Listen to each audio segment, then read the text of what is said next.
Okay, chapter 10-6A, we're looking at journalizing sales, returns, and allowances.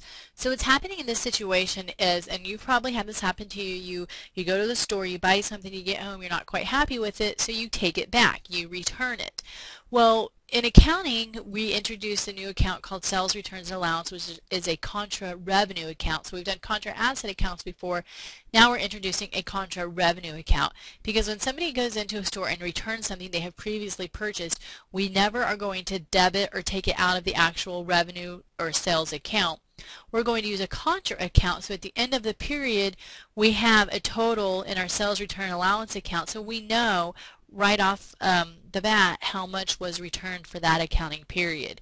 So on June 1st, John and Bromowitz returned merchandise previously purchased on account, $73.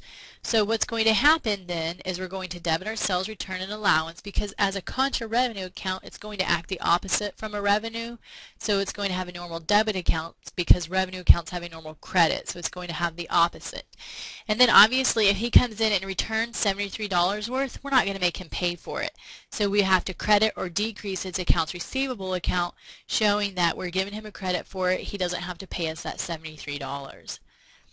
On number 6, M. Perez returned $44 worth of merchandise, so we're going to debit or increase our sales return and allowance account, and then we're going to decrease the accounts payable and further decrease his specific account under the accounts receivable for the $44, showing that he no longer owes us.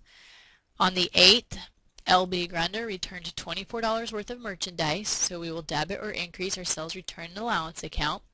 Then we're going to credit our accounts receivable and then further credit L.B. Grunder, showing that our accounts receivable is going to decrease and his specific account is also going to decrease by the $24 that he returned. Now when you get into some of these longer problems throughout this chapter, it's going to do certain things. It's going to say like this guy purchased $200 worth of items, but then he returned 73.